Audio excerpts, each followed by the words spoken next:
The grand chamber of the Galactic Council buzzed with the voices of 200 different species. Light from 3 suns streamed through the crystal dome above. At the center of the room, a circular table stretched nearly 50 meters across. The most powerful beings in the galaxy sat around it, each representing their homeworlds. Ambassador Chen Wei of Earth sat quietly at her designated seat. Unlike the other delegates who wore elaborate robes and ceremonial armor, she dressed in a simple blue suit. Her eyes, tired from 3 days of debate, focused on High Counselor Zaxos. The motion regarding human expansion has passed, Zaxos announced. His 4 eyes blinked in sequence, a sign of satisfaction among his kind. By a vote of 178 to 22, the Council has determined that human expansion beyond the Sol system poses an unacceptable risk to galactic stability. Chen's face showed no emotion. She had expected this outcome for weeks. Effective immediately, Zaxos continued. All human colony ships must return to Sol space. No new human settlements will be approved. Existing human outposts beyond Sol will have 5 standard years to relocate. A small gasp came from the Tellurian delegate. The restriction was more severe than most had anticipated. Even the anti-human faction seemed surprised by the harshness of the final ruling. Chen stood up slowly. The room fell silent. Everyone expected an angry speech or a threat. Humans were known for their passionate responses. The delegation of Earth acknowledges the Council's decision, she said simply. We will comply with the return order. She gathered her datapad and nodded to her assistants. They rose in unison. Ambassador Chen, called Zaxos, his tone revealing his surprise at her calm acceptance. Would you like to make a statement for the record? Chen paused at the chamber door. No, High Counselor. Earth has nothing further to add at this time. As the human delegation left, excited chatter filled the chamber. Most species viewed this as a victory. Humans had advanced too quickly, built too much, learned too fast. In just 75 years since joining the Council, they had established a dozen colonies and integrated their technology with countless alien systems. Many older species found this threatening. They took that well, said Counselor Vrax, his scaled skin gleaming under the lights. I expected more resistance. Too well, muttered Nixtaran, the Tellurian delegate. A veteran diplomat who had spent 20 years on Earth, he knew humans better than most. That worries me. Why? Laughed Vrax. They're going back to their corner of space. This solves everything. Nixtaran's antennae twitched nervously. In my time studying humans, I learned they have a saying. Beware the fury of a patient man. Their calm concerns me more than any anger would. Nonsense, said High Counselor Zaxos, ending the discussion. The problem is solved. Now we move to the next order of business. 3 weeks later, Ambassador Chen stood before the United Earth Government Council in New Geneva. The chamber was nothing like the Grand Galactic Council room. It was practical, with simple wooden walls and modest seating for 50 representatives. And so, Chen concluded her report. We have been effectively confined to our solar system. All colonies must be abandoned within 5 standard years. President Okafor nodded slowly. Unlike the Galactic Council's reaction, no one in the Earth Chamber seemed surprised or outraged. Thank you, Ambassador, Okafor said. General Williams, your assessment? A tall woman in a military uniform stood up. The withdrawal is already 15% complete. Colony ships are returning on schedule. We estimate full compliance within 3 standard years, well ahead of the deadline. And Operation Silent Running? Asked Okafor. Proceeding according to plan, Williams replied. Phase 1 is complete. Phase 2 begins next month. Okafor turned to a thin man with silver hair. Dr. Kaminsky, status of the Omega projects? Dr. Kaminsky adjusted his glasses. All 17 Omega projects have been moved to secure facilities within Sol. Teams report we can actually work more efficiently without having to hide advancements from Council observers. And the quantum shield? Okafor pressed. 93% operational, Kaminsky answered. Full coverage of Earth and Mars within 2 months. The entire Sol system within 6. Okafor nodded and turned to face the entire assembly. For 75 years, we played by their rules. We limited our growth. We shared some technologies while hiding others. We fought their wars. We healed their sick. We fed their hungry. And in return, they grew more fearful of us with each passing year. The room remained silent as she continued. Today, We enact the Solitude Protocol. We will withdraw, not just physically, but completely. Every human business, every human doctor, every human ship will return home. We will leave them to their precious stability. What of our allies? Asked a counselor from Africa Union. Not all species supported this ban. They had their chance to stand with us, Okafor replied. Those who did will receive private channels of communication. The rest will learn what our absence truly means. On the desert world of Praximius IV, Dr. Lena Patel packed her medical supplies. Around her, alien patients watched with growing concern. You cannot leave, begged Krex, a local elder whose life she had saved twice. The nearest qualified xenobiologist is 3 systems away. Council orders, Patel said simply. All humans must return to Sol. But your hospital treats 2,000 patients daily. Patel sealed the last crate. I've trained your assistants as best I could. The council has 5 years to find replacements. We voted against the ban, Krex said. Our representative argued for humans. Patel's expression softened. I know. That's why I'm leaving you 3 years' worth of medications. Other worlds won't be so fortunate. In the Galactic Council's Central Archives, Chief Librarian Zoltek found Nixitaran studying a historical display. Still worried about the humans? Zoltek asked. Nixitaran pointed to the display showing the humans' first contact with the Council. Did you know that before joining us they fought 3 global wars among themselves? In the last one, they nearly destroyed their civilization. All the more reason to contain them, Zoltek said. You misunderstand, Nixitaran replied. After that war, they rebuilt their entire world in just 50 years. They went from primitive fission weapons to faster-than-light travel in less than a century. No other species has ever advanced so quickly. What's your point? My point is that humans are defined by how they respond to challenges. We haven't contained them. We've unified them. And history shows that a unified humanity is— He trailed off, his antennae drooping. Is what? Pressed Zoltek. Unstoppable, Nixitaran whispered. 1 month after the decree, the first reports came in. A farming colony in the Centauri sector reported crop failures. The specialized wheat strain developed by human agronomists had needed regular genetic adjustments to remain viable in alien soil. 2 months after, 3 major shipping companies declared bankruptcy. Their navigation systems, maintained by human technicians, had begun failing without regular updates. 3 months after, the first hospital closed on Rigel Prime. Without human doctors and their specialized treatments, certain complex surgeries became impossible to perform. In a small chamber off the main council hall, Zaxos met privately with 5 senior counselors. The situations are concerning, he admitted, but temporary. We will adapt. Adapt? Sputtered Vrax. Do you know how many systems relied on human maintenance? How many of our ships used human-designed components? We managed before they joined us, Zaxos countered. And we grew dependent on them after, said another counselor. The humans were careful. They made themselves essential without making it obvious. Nixitaran, who had been invited due to his expertise on humans, spoke softly. They're not just leaving. They're leaving us to see what breaks. What do you mean? Asked Zaxos.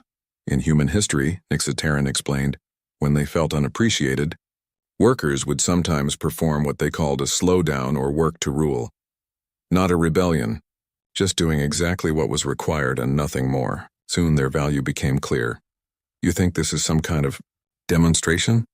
Zaxos looked troubled. I think, said Nixitaran, we are about to discover exactly how much we relied on a species we just expelled. Outside the window, they watched as yet another human ship quietly lifted off, heading toward the distant Sol system, taking with it resources, knowledge, and skills the Council was only beginning to realize it couldn't afford to lose. 6 months had passed since the Council's decree. What began as isolated incidents had grown into a galaxy-wide problem. In the bustling trade hub of Nexus Station, Portmaster Greltok stared at the status board with growing anxiety. Nearly 40% of scheduled shipments were delayed or canceled. Supply chains that had functioned smoothly for centuries were now breaking down. Another human transport company has ceased operations, reported his assistant. Galaxy Express Shipping. They serviced over 300 worlds. Greltok's tentacles twisted in frustration.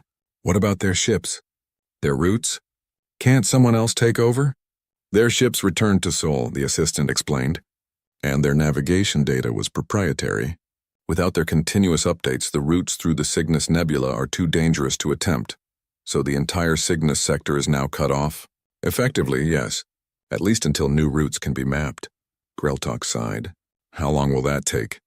The Cartographers Guild estimates 3 years. On Hestilix Prime, known for its vast agricultural complexes that fed dozens of worlds, Governor Zis called an emergency meeting. The situation is worse than we feared, she told the assembled officials. 70% of our primary food crops are failing. Without the enzyme treatments developed by human biochemists, the soil is rapidly losing fertility. Can't we reproduce their treatments?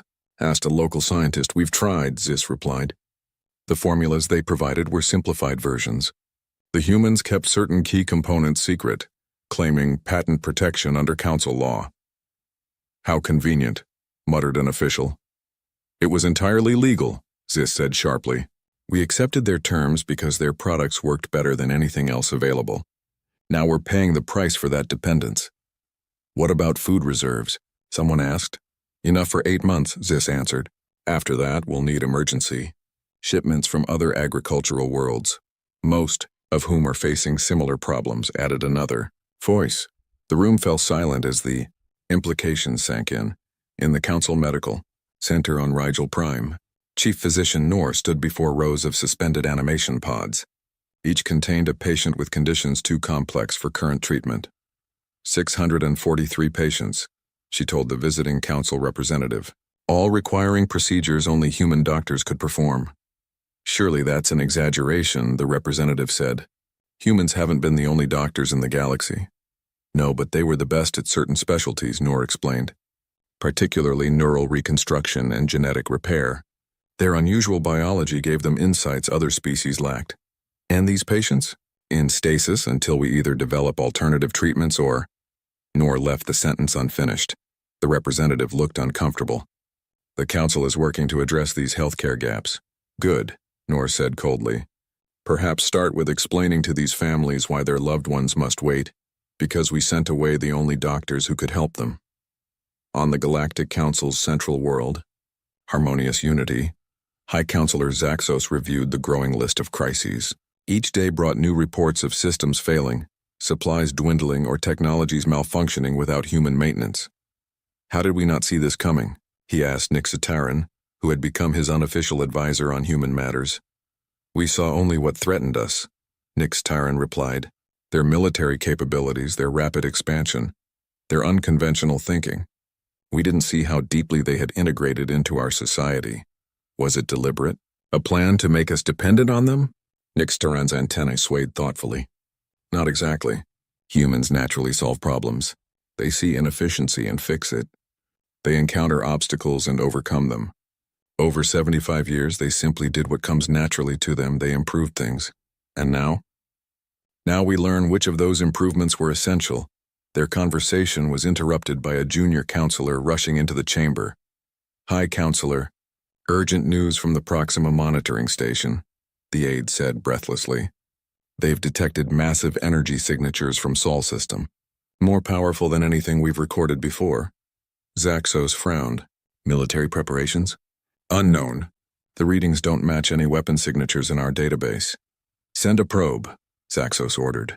We need to know what they're building. Deep within Earth's Marianas Trench, Engineer Commander Sofia Alvarez supervised final adjustments to the quantum shield generator.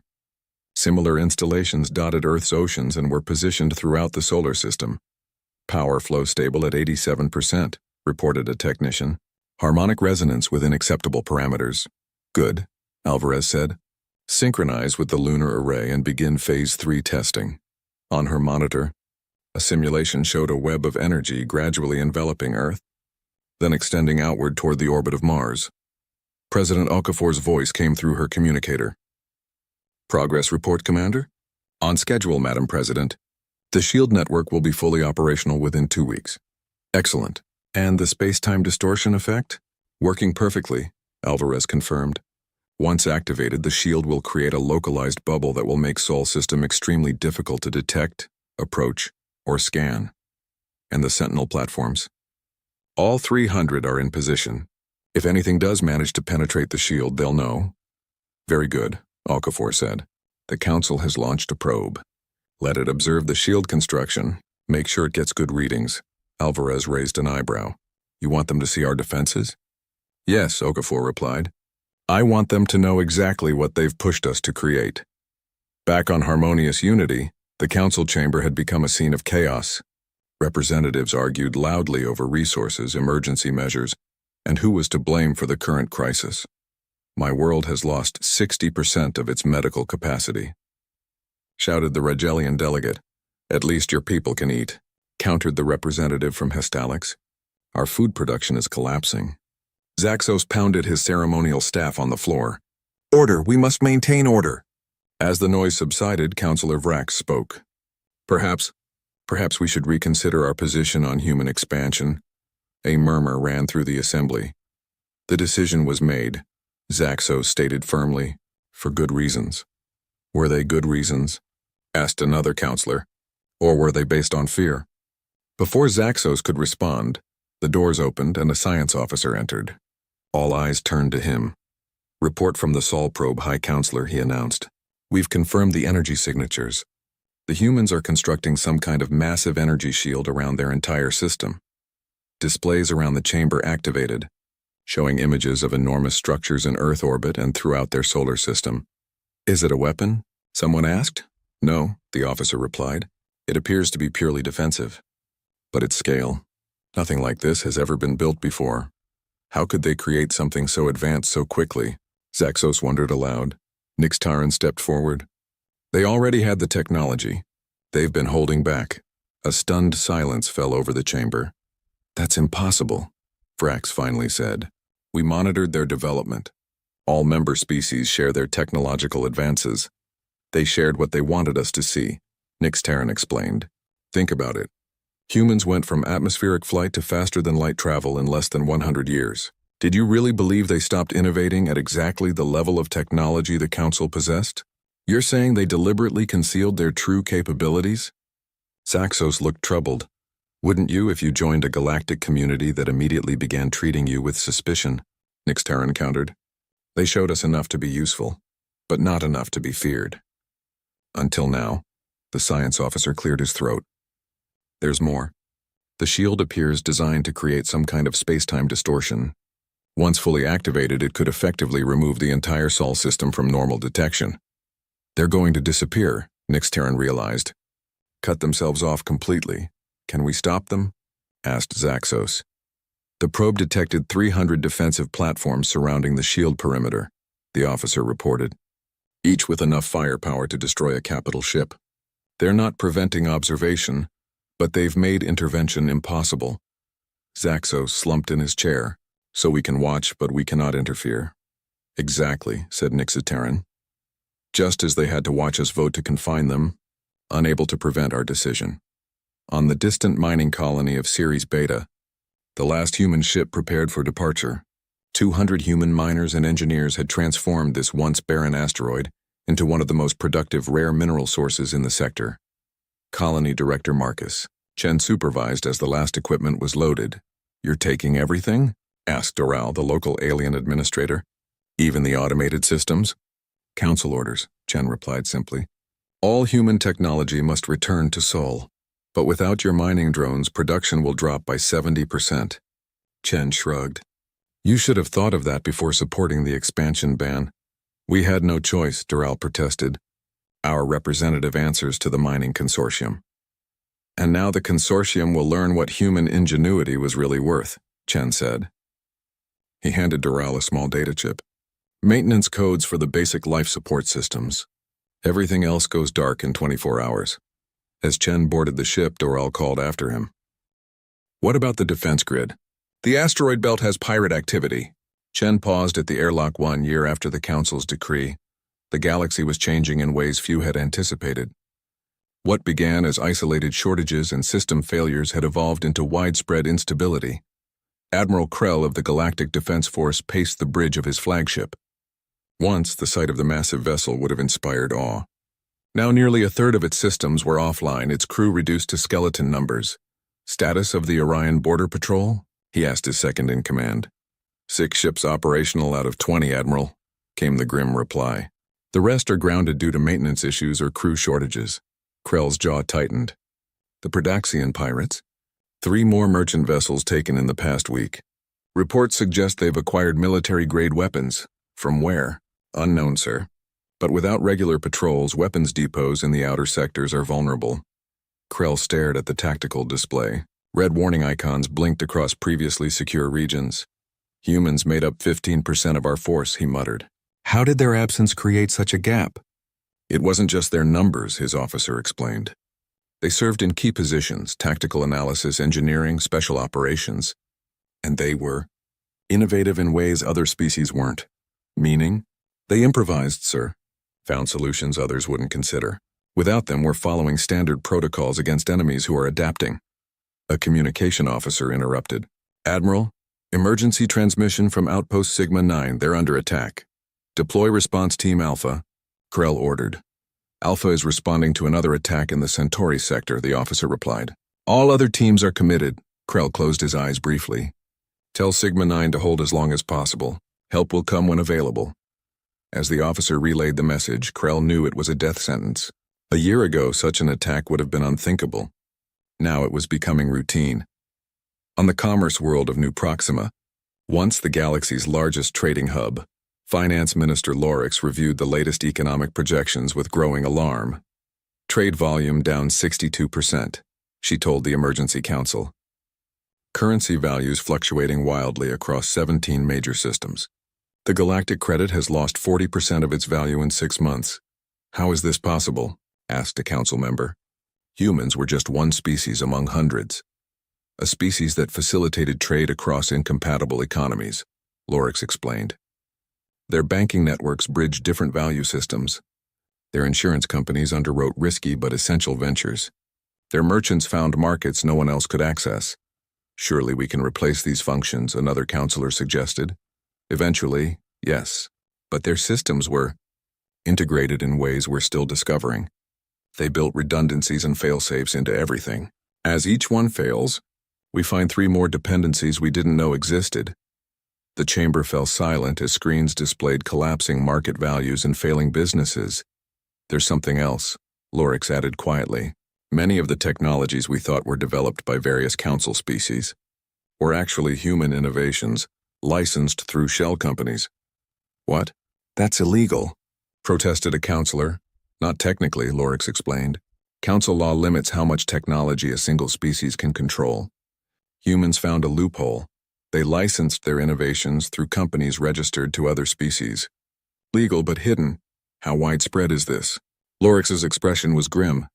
We've identified over 3,000 alien technologies that were actually human in origin, including nearly 70% of our medical advances in the past 50 years. The implications settled over the room like a dark cloud. Deep in council archives, Nyx Terran and Chief Librarian Zoltek worked through ancient records. There, Nyx Terran pointed to a historical file. The last time the council faced a multi-sector crisis of this magnitude. The Halvarian conflict, Zoltek read. Nearly 600 years ago. It took decades to resolve, and caused the collapse of the previous council structure, Nyx Terran added. History repeats itself. This is different, Zoltek argued. The Halvarians were aggressive expansionists. Humans simply as left. Yet the effect is the same. The council is fracturing along old fault lines. As if to emphasize his point, their screens flashed with breaking news. 2 previously allied species had broken diplomatic relations over resource disputes. It was the 4th such break in a month. Without humans mediating, old rivalries are resurfacing, Nyx Terran observed. Species that hated each other for millennia didn't suddenly become friends when they joined the council. Humans were neutral parties without ancient grudges. They could talk to everyone. You sound as if you admire them, Zoltek noted. I studied them for 20 years, Nyx Terran replied. Their history is a cycle of self-destruction and rebirth. They nearly wiped themselves out 6 times, yet each time they emerged stronger, more unified. No other species has tested itself so thoroughly. Their research was interrupted by a priority alert. The Galactic Council was calling an emergency session. In orbit above Earth, General Williams walked through the newly completed Sentinel station. Through the viewport, she could see dozens of massive shield generators creating a faint blue web around the planet. Similar networks surrounded Mars, Venus, and the major moons and asteroid settlements. Shield network at 100%, reported her aide. Sol system is now fully protected and fully isolated, Williams added. Has there been any response to our warning buoys? 3 council ships approached. They read the messages and withdrew. Williams nodded. The buoys were simple. Sol system closed by council decree. Human technology active. Approach at your own risk. And the observation posts? Fully operational. We can see everything happening in council space without being detected. Williams turned as President Okafor entered the command center. Everyone stood at attention. At ease, Okafor said. Status report? Operation Silent Running is complete, Williams reported. Sol system is secured and self-sufficient. The quantum shield is functioning perfectly. And beyond our borders? Chaos, Madam President. Pirates attacking shipping lanes. Trade networks collapsing. Several border conflicts have erupted into open warfare. Okafor studied the tactical displays, exactly as predicted. And the Zeraxian situation? Williams brought up a new display showing a distant sector. Activity increasing. Long-range scans detect movement consistent with large-scale fleet operations. If they're awakening as our model suggested, the Council is in no position to respond. Okafor finished. She was silent for a moment. Have all our people returned home? The last transport arrived yesterday. 100% withdrawal achieved. And our allies? The 17 species that oppose the ban have received our secure communication channels. The Tellurians in particular have been valuable information sources. Okafor nodded.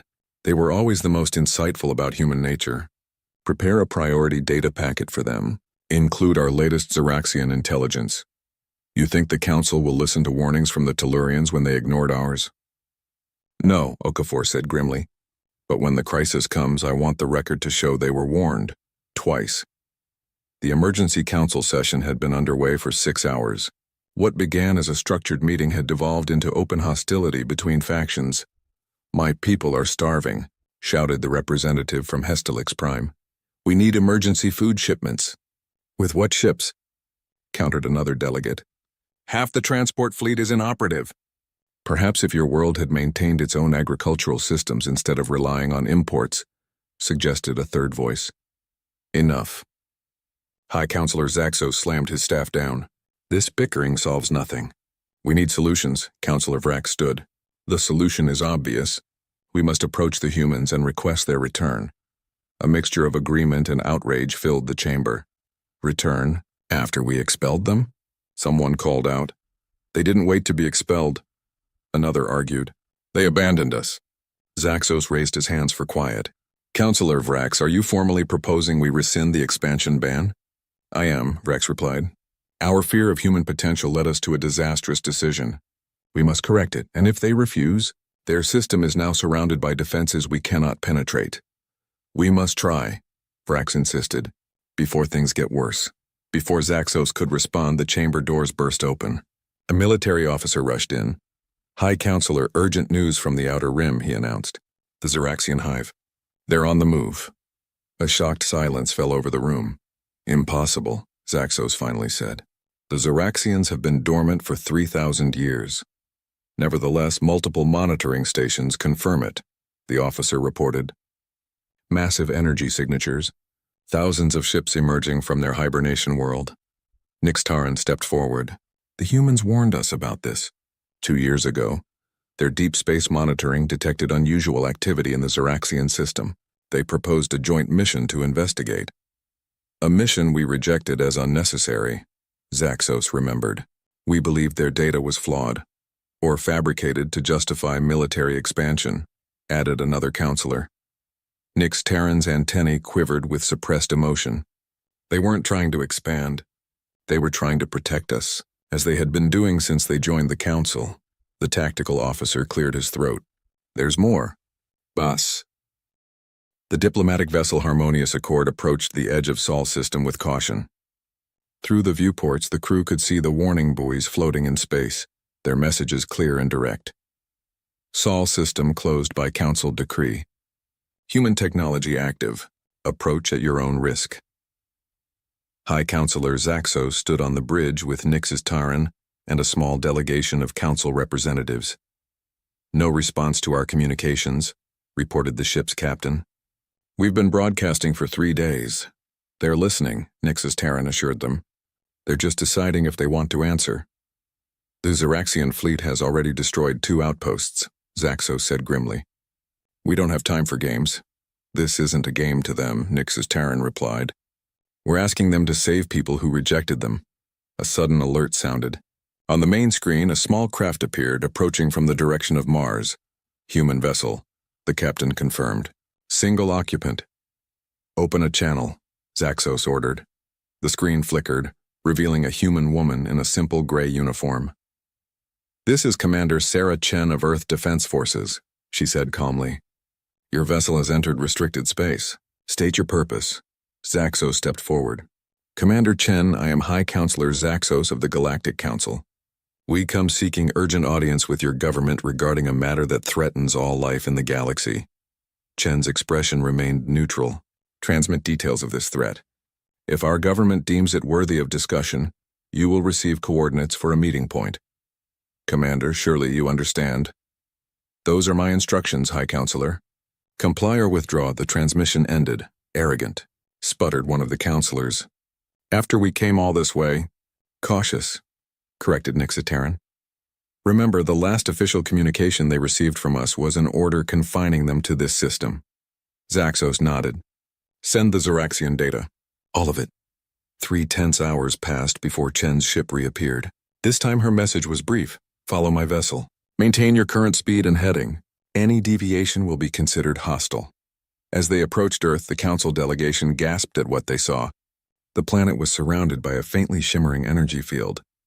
Beyond it, massive orbital platforms hung in space, far larger and more advanced than anything the council possessed. "Those weren't there a year ago," whispered a counselor. "Yes, they were," Nix's Taran said, "just not where we could see them. Their ship passed through the energy field, which rippled like water around them. Chen's vessel led them to a massive space station in high Earth orbit. Unity Station," she informed them as they docked. "Our government will meet you here." President Okafor sat at the head of the conference room table, flanked by military and scientific advisors. The council delegation sat opposite, clearly uncomfortable. "High Counselor," Okafor greeted Zaxos coolly. "This is an unexpected visit." "Madam President, thank you for receiving us," Zaxos began. "We come seeking human assistance against a threat to all sentient life, the awakening of the Zeraxian hive." "Yes, we're aware of the Zeraxian emergence," Okafor replied. "Our deep space monitoring has tracked them for nearly 3 years now." 3 years? Zaxos looked startled. "Your initial report to the council was just 2 years ago. We spent a year gathering conclusive evidence before bringing it to you," General Williams explained from beside Okafor. "Evidence you dismissed. A mistake we deeply regret," Zaxos admitted. "One of many, it seems." Okafor's expression remained neutral. "What exactly are you requesting, High Counselor?" "Military aid," Zaxos said simply. "The Zeraxians have already destroyed 2 outposts. Their main fleet will reach heavily populated systems within 60 days. The Defense Force is unprepared." "Unprepared," echoed Okafor. An interesting choice of words. "Perhaps crippled by our absence would be more accurate." Zaxos flinched but nodded. "Yes, without human ships, crews, and technological support, our defenses are inadequate." "You confined us to this system," Williams reminded him. "Ordered our colonies abandoned. And now you want us to leave Sol to fight your war." "Not our war," Nix's Taran interjected. "Everyone's war." "The Zeraxians don't distinguish between council species and humans. They see all intelligent life as either threat or food." A silence fell over the room. Finally, Okafor spoke. "We need to consult with our full government. You will have quarters here on Unity Station. We'll reconvene tomorrow." As the council delegation was escorted out, General Williams turned to Okafor. "We're not actually considering this, are we?" "Of course we are," Okafor replied. "We've been preparing for the Zeraxian emergence since we first detected it. The only question is what conditions we set for our help." In his temporary quarters, Zaxos stared out at Earth below. After a lifetime in space habitats and artificial environments, the sight of a thriving natural world was both alien and compelling. A chime announced a visitor. Nixitaran. They've been busy, Nixitaran observed, gesturing at the massive orbital structures visible through the viewport. All this in just 1 year, Zaxos marveled. Their industrial capacity is frightening. It's not just 1 year's work, Nixitaran corrected him. These are the Omega projects, classified human developments they've been quietly advancing for decades. How do you know this? President Okafor granted me access to certain historical files. The humans began developing independent defense capabilities almost immediately after joining the Council. They recognized the pattern of how we treated new species. What pattern? Zaxos asked sharply. Integration, dependency, control, Nixitaran explained. Most species joined the Council from a position of weakness. Humans joined as equals and were expected to become dependent. They played along while building all this in secret. Zaxos absorbed this information slowly. Were we wrong about them, Nixitaran? Not just politically, but fundamentally. I believe so. We saw their potential for violence and missed their capacity for protection. They weren't building weapons to threaten us. They were building shields to defend everyone. The next morning, the Council delegation entered a much larger chamber. President Okafor sat with her full cabinet and representatives from various human nations. High Counselor, Okafor began, we have reached a decision. Earth will assist against the Zeraxian threat. Visible relief spread through the Council delegation. However, Okafor continued, we have conditions. Of course, Zaxos said quickly, name them. First, the expansion ban is permanently revoked. Human colonies will be re-established with Council support. Zaxos nodded. Agreed. Second, humans will receive 5 permanent seats on the Council, with veto power over military matters. This caused murmurs among the delegation, but Zaxos nodded again. Acceptable. Third, Okafor continued, a joint scientific and defense initiative will be established, with equal human and Council leadership. No more hiding research or dismissing warnings. These terms are generous, Zaxos acknowledged. More than fair given our error in judgment. There is one more condition, Okafor said, her tone hardening slightly. The Council will publicly acknowledge that its treatment of humanity was based on unfounded fear rather than evidence, and that this prejudice endangered the entire galaxy. Zaxos hesitated. Such an admission would be unprecedented. Nixitaran leaned forward. High Counselor, if I may, this isn't just about human pride. It's about establishing a new foundation of honesty. If we cannot admit our mistakes, how can we prevent repeating them? After a moment, Zaxos nodded. Very well. We will make this acknowledgement. Then we have an agreement, Okafor said. General Williams will coordinate with your defense force immediately. 3 days later, aboard the massive human carrier Defiance, Admiral Krell watched in awe as human crews prepared for battle. The ship was 3 times the size of his largest vessel, with technology far beyond Council standards. We've identified the Zeraxian command structure, General Williams explained, pointing to tactical displays. They operate as a hive with distributed control nodes. Take out enough nodes, and the swarm becomes disorganized. Our previous encounters with them suggested no such vulnerability, Krell noted. That's because you attacked their worker drones, Williams replied. We've been studying them since we first detected activity. Our quantum sensors can distinguish between drone ships and control nodes. And these weapons? Krell gestured to strange devices being loaded onto smaller craft. Quantum disruption bombs, Williams explained. They target the unique frequency of the Zeraxian hive mind. Developed specifically for this threat, you created weapons designed to fight an enemy we told you didn't exist. Williams smiled thinly. We like to be prepared. The defense of humanity doesn't depend on whether the Council believes in a threat. Across the hangar, human crews worked alongside the few Council species with compatible training. The atmosphere was professional but tense. Your people don't seem pleased to be helping us, Krell observed. They're soldiers, Williams replied. They'll do their duty regardless of personal feelings. But yes, being ordered to abandon homes and friends across the galaxy left some bitterness. I can imagine, Krell said quietly. For what it's worth, many of us opposed the ban. We were overruled. History is full of good people who stood by while bad decisions were made, Williams noted. Let's hope we all learned something. At the edge of the Procyon system, the first major confrontation with the Zeraxian fleet was underway. Dozens of human warships, alongside the remnants of the Council Defense Force, engaged the 3 months into the Zeraxian War. The tide had turned. What began as a desperate defense had become a coordinated offensive. Human-led forces had pushed the invaders back to the borders of their home territory. Aboard the command carrier Resilience, Admiral Elena Sokolov studied the latest battle reports with satisfaction. 37 engagements, 37 victories. The Zeraxians are adapting more slowly than anticipated, noted her alien counterpart, Commander Thrix of the Arcturian fleet. Their tactics show decreasing cohesion. The quantum disruptors are working better than expected, Sokolov replied.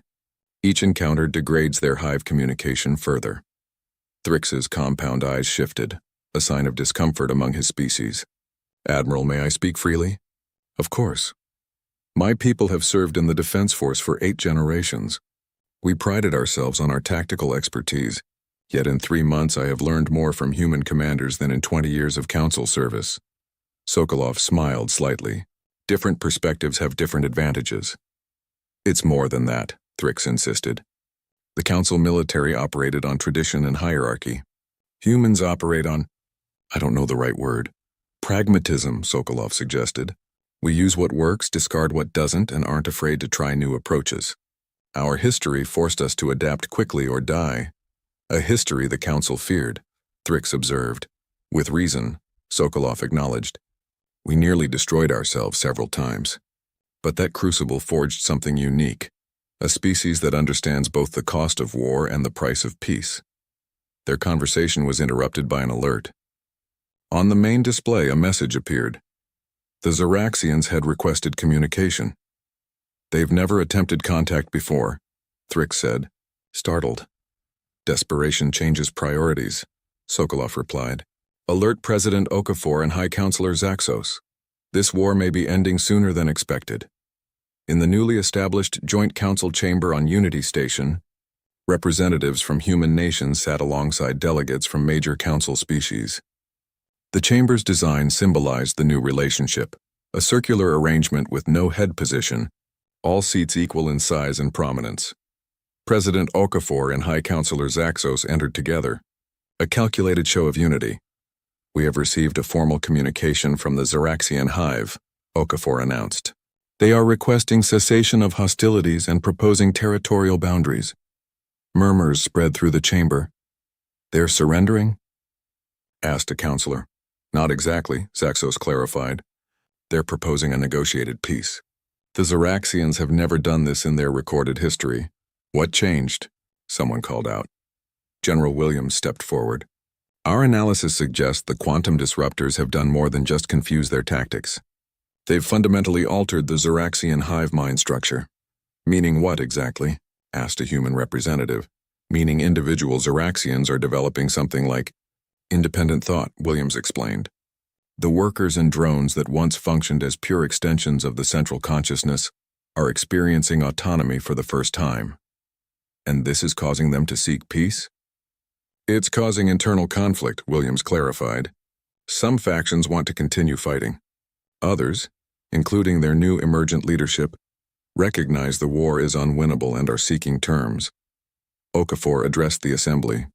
We have an opportunity not just to end this war, but potentially to transform an ancient enemy into a stable neighbor. The question before this council is, what terms should we set? The debate lasted for hours. Many council species with long memories of previous Zeraxian attacks wanted harsh restrictions. Others, including most humans, argued for more moderate terms that would allow the transformed Zeraxians to develop peacefully. Finally, Zaxos called for order. We have heard all perspectives, he said.